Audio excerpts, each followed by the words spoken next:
Blog. और आज का ब्लॉगिंग थोड़ा सा स्पेशल है।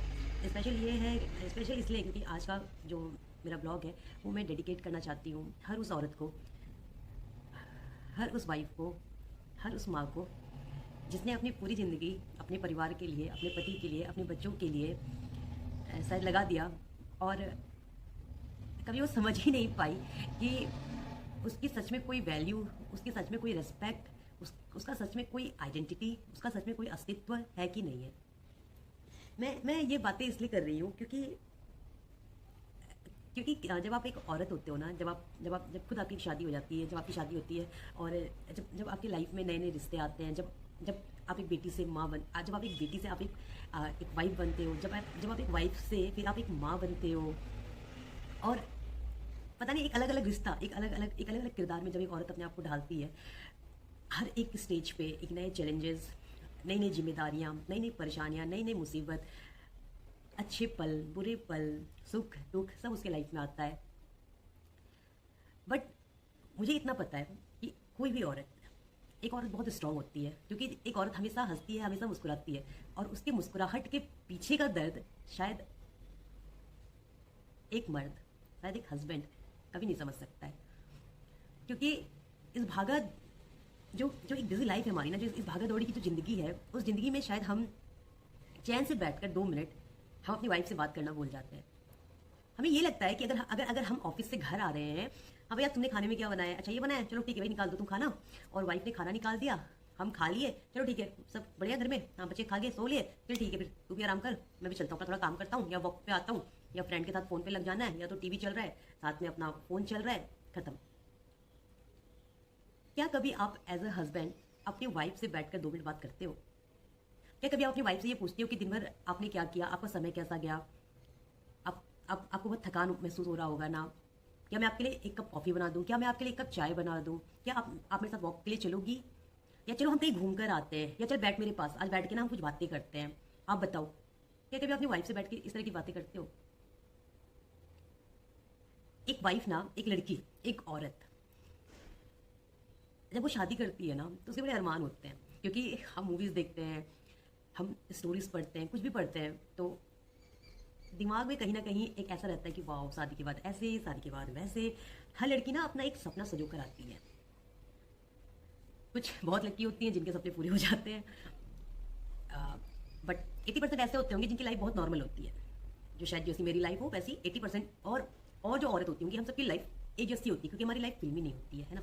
जो हम फिल्म में देखते हैं 3 घंटे, उससे ज़्यादा उससे हमारी ज़िंदगी नहीं चलती, वो रियलिटी में हमारी ज़िंदगी वैसी होती नहीं है। रियलिटी में वो उससे कोसों दूर होता है। मैं भी ना इन चीज़ों को ना नहीं समझती थी, मैं भी इन चीज़ों को कभी समझ ही नहीं पाई। बट लाइफ में ना क्या होता है ना कि धीरे धीरे धीरे धीरे धीरे धीरे ज़िंदगी आपको इतना कुछ सिखा देती है, इतना कुछ सिखा देती है कि फिर आपको लगता है कि फिर आप खुद सोचने पड़ते हो, सोचने बैठ जाते हो कि हाँ यार सच में मेरा अस्तित्व है क्या, हु एम आई, मेरी खुद की अपनी कोई कोई पहचान है कि नहीं है, मेरे खुद के अपने कोई सपने हैं कि नहीं है। जैसे क्या होता है ना, जब हम 10 लोगों के साथ बैठ के बात करते हैं ना तो हमें 10 तरह की चीज़ें पता चलती हैं। ऐसी काफ़ी बहुत चीज़ें पता चली, बहुत चीज़ों को मैंने खुद से भी एक्सपीरियंस किया और बहुत चीज़ों को मुझे या तो अपने फ्रेंड्स सर्कल से, या तो जब हम नए नए जगहों पर जाते हैं, हम नए लोगों से बात करते हैं, तो उनसे भी हमें बहुत कुछ सीखने को, बहुत कुछ जानने को, बहुत कुछ समझने को मिलता है। और जब एक दो औरत आपस में बात करती है ना तो भी शायद बहुत चीज़ें निकल के बाहर आती हैं, बहुत चीज़ें एक दूसरे के बारे में पता चलता है। तो मैं भी एक दिन ऐसी बैठ के सोच रही थी कि हु एम आई, मेरा क्या अस्तित्व है, और सिर्फ मेरा नहीं, I just want to know कि हर वो एक औरत ना, जो एक माँ है, जो एक वाइफ है, जो एक बहन है, अलग अलग रिश्ते में उसका अस्तित्व क्या है। हम सबको पता है कि एक औरत के बिना हमारी ज़िंदगी कितनी मुश्किल है ना। एक औरत ना रहे तो भाई हमारा काम कौन करेगा, बीवी ना रहे तो हमें सुबह सुबह चाय कौन देगा, हमारे कपड़े कौन वॉश करेगा, हमारे छोटे छोटे जो नीड्स होते हैं ना, मेरा सॉक्स का है, मेरा शूज़ का है, मेरा रुमाल का है, मेरा चाय अभी तक क्यों नहीं आया, यार तुमने पानी गर्म क्यों नहीं किया, यार तवे लगे तो मैं नहाने जा रहा हूँ। ये सारी चीज़ें कौन करता है आपके लिए? आपकी वाइफ करती है, बट ऑब्वियस है ना। आपके बच्चों का काम, बच्चे भी हस्बैंड वाइफ दोनों के होते हैं, है ना। उस बच्चे का भी सारी ज़रूरतें कौन पूरी करती है? एक माँ करती है, एक औरत करती है ना, एक माँ के रूप में, ठीक है। क्या कभी आप, मैं ये हस्बैंड से क्वेश्चन करना चाहती हूँ, क्या कभी आप 2 मिनट आपने कभी सुकून से बैठकर अपनी वाइफ से बात करी है? क्या कभी आपने ऐसा सोचा है कि एक औरत, ये औरत जो मेरी बीवी है, जिसने मेरे लिए अपना घर, अपना परिवार, अपना पूरा संसार, अपने चीज़ों को, अपनी ख्वाहिशों को, अपनी नीड्स को, अपने हर एक सपने को शायद कहीं पीछे छोड़कर वो इस रिश्ते में वो मेरे लिए आई। उसने एक नए एनवायरनमेंट में खुद को ढाला। आज वो औरत सुबह उठती है मेरे लिए, मेरे बच्चे के लिए, मेरे परिवार के लिए। आज वो औरत खुद कितना उसे फीवर ही क्यों ना हो, कितना उसे बुखार ही क्यों ना हो, उसकी तबीयत कितनी खराब ही क्यों ना हो, तभी वो औरत आराम करने से पहले 10 बार सोचती है कि कहीं मेरे आराम करने की वजह से मेरे घर में शायद कोई काम हो पाए ना हो पाए, मेरा बच्चा पता नहीं टिफिन में क्या लेके जाएगा, मेरे हस्बैंड को पता नहीं चाय मिली होगी कि नहीं मिली होगी, पता नहीं वो क्या खा के गए होंगे। और ये सब सोचकर जब वो वाइफ आराम नहीं करती, सोचती है कि नहीं ठीक है यार, इनके जाने के बाद मैं रेस्ट कर लूँगी, अभी मुझे अपना काम करना है, वो अपने हर तकलीफ को अपने दिल में छुपा कर, अपने हर परेशानियों को वो झेल कर, चाहे वो ठंडी हो चाहे वो गर्मी हो, वो कितना कुछ करती है अपने परिवार के लिए। बट इन रिटर्न हम उसे क्या देते हैं? क्या कभी सोचते हैं? क्या कभी हम कभी ये सोचते हैं इस भागा दौड़ी की ज़िंदगी में, क्या हम 10 मिनट कभी भी, चाहे ऑफिस में हो चाहे अपने कार में जब हम जाते हैं, चाहे अपने बस में हम जाते हैं, या कभी जब रात में हम सोते हैं, क्या कभी हम सोचते हैं अपनी वाइफ के बारे में? कितना आसान होता है ना कह देना कि तुम मेरे लिए क्या करती हो। जब लड़ाइयाँ होती हैं तो ये हस्बैंड्स का बड़ा कॉमन सा डायलॉग है कि आप मेरे लिए क्या करते हो, आप मेरी फैमिली के लिए क्या करते हो, आपने आज तक किया ही क्या है हमारे लिए। और अगर ज़्यादा अकल खराब हो गया ना, आप अपने मायके चले जाओ, आप निकल जाओ मेरे घर से। कितना आसान होता है ना कहना। बट क्या आप एक दिन भी उसके बिना रह सकते हो? क्या आप एक दिन भी अकेले पूरा घर, पूरा परिवार, आपका अपना ऑफिस, आपके बच्चे, आप सब कुछ अकेले मैनेज कर सकते हो? बहुत मुश्किल होता है, क्योंकि आप आधे घंटे में आप बच्चे नहीं संभाल पाते हो। फिर आपको ये लगता है कि ये सारे काम तो औरतों का है ना, ये हमारा काम तो है नहीं। तो क्या यार, अपने को बताओ, क्या कहीं पे भी ये मेंशन है कि ये सारे काम औरतों के जिम्मे है? खाना बनाना, बच्चे को देखना या पति को देखना। जैसी परवरिश आपको मिली वैसी परवरिश उसको मिली। जितनी पढ़ाई आपने करी उसने पढ़ाई उसने करी, शायद थोड़ा बहुत ऊपर नीचे हो सकता है, जैसे आपके सपने वैसे उसके सपने। बट उसने तो अपने हर अरमान, हर सपने, अपनी हर खुशियाँ कहीं ना कहीं अपने दिल में दबा कर आपको पूरा करने के लिए, आपके परिवार की ज़रूरतों को पूरा करने के लिए वो आपके आपके इस एनवायरनमेंट में वो ढल गई।